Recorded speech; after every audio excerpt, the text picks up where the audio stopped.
Assalamualaikum warahmatullahi wabarakatuh. Bagaimana kabarnya pagi ini anak-anak? Ya, Bapak yakin kalian kabarnya pasti sehat ya. Anak-anak sekalian, hari ini kita akan kembali belajar yaitu materi ilmu pengetahuan alam dengan kompetensi dasar mengenal keanekaragaman ekosistem. Tapi jangan lupa sebelum belajar, kalian harus mandi dulu sampai bersih ya. Jangan lupa pakai pakaian yang rapi, sarapan, berdoa sebelum belajar, dan tentunya jangan lupa membaca surat-surat pendek dalam Al-Quran agar kegiatan belajar kita berkah ya. Oke, baiklah anak sekalian, sudah siap belajarnya? Ya, Bapak yakin kalian sudah siap. Selanjutnya anak-anak sekalian, materi yang akan kita pelajari yaitu tentang ekosistem. Pernah mendengar ekosistem? Atau pernah mengetahui atau sudah mengetahui? Ya, betul. Apa itu ekosistem? Ya, ekosistem adalah suatu sistem ekologi yang terbentuk oleh sistem timbal balik yang tidak terpisahkan antara makhluk hidup dengan lingkungannya. Nah, komponen penyebab terbentuknya ekosistem adalah komponen biotik atau komponen lingkungan yang terdiri atas makhluk hidup, dan juga komponen abiotik, komponen yang berupa makhluk atau benda mati. Sudah paham? Ya, masih bingung? Baiklah, nanti kita akan sama-sama perdalam ya. Di sini ada tugas yang harus kalian isi, silahkan diskusi dengan kelompok kalian masing-masing dan tuliskan ekosistem yang ada di sekitar kita ya, yaitu komponen biotik apa saja dan komponen abiotik apa saja. Baiklah, kalau masih bingung Bapak akan jelaskan kembali. Nah, sekalian, di bumi yang luar biasa ini tinggal bermacam-macam makhluk hidup di dalamnya ya. Ada kita manusia, ada hewan, ada tumbuhan, dan semua hidup di habitatnya masing-masing. Ya, jadi semua makhluk hidup itu saling membutuhkan dan berinteraksi, berhubungan sesuai dengan kebutuhan dan fungsinya masing-masing.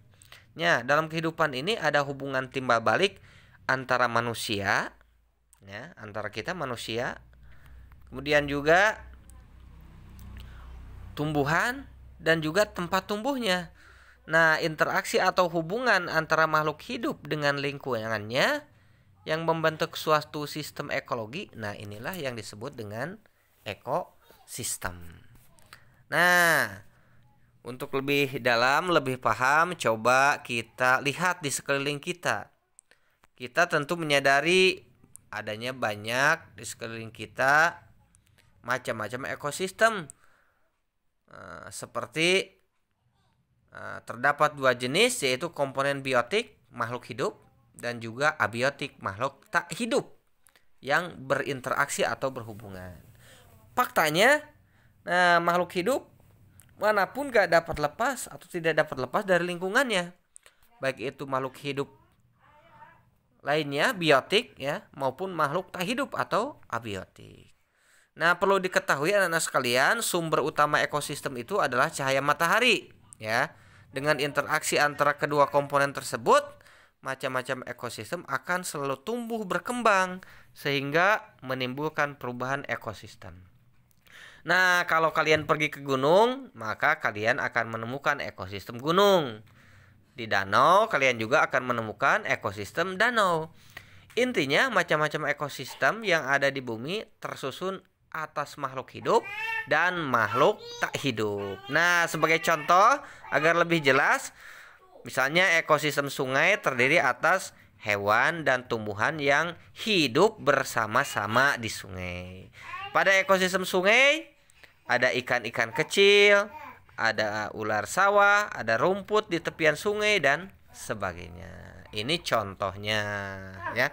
Ini lebih lengkapnya anak-anak sekalian. Beberapa contoh komponen biotik misalnya seperti hewan, tumbuhan ya, monera, fungi ya, sejenis virus, bakteri dan juga manusia. Ini komponen biotik atau komponen hidup. Nah, ini komponen biotik ini berkembang biak dan bertahan hidup dalam lingkungan abiotik, lingkungan tak hidup, ya. Atau misalnya hewan, kambing ya, mereka itu kan tersebutnya komponen biotik.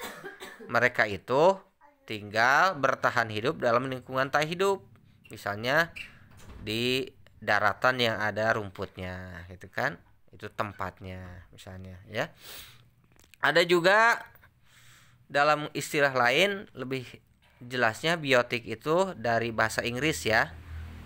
Biotik salah satu komponen atau faktor dalam lingkungan ya. Ini contoh komponen biotik ya. Ini bisa oleh kalian tuliskan dalam tugas tadi di depan. Kemudian selanjutnya anak-anak sekalian, ada juga secara terperinci disebutkan komponen abiotik. Seperti apa? Yaitu keadaan fisik dan kimia di sekitar organisme yang menjadi medium. Nah, medium ini, medium itu media ya. Ya, media tempatnya ya. Misalnya media, kalau lebih jasa media untuk menanam rumput itu medianya tanah. Nah, rumputnya makhluk hidup, tumbuhan ya. Sementara mediumnya itu abiotik, tidak hidup tanahnya ya. Ini menunjang berlangsungnya kehidupan organisme tersebut. Nah, beberapa contoh komponen abiotik adalah air ya, komponen tidak hidup itu air, udara, cahaya matahari, tanah ya, topografi dan juga iklim. Ini contoh-contohnya. Sudah paham ya? Bapak yakin kalian pasti paham. Selamat belajar. Assalamualaikum warahmatullahi wabarakatuh.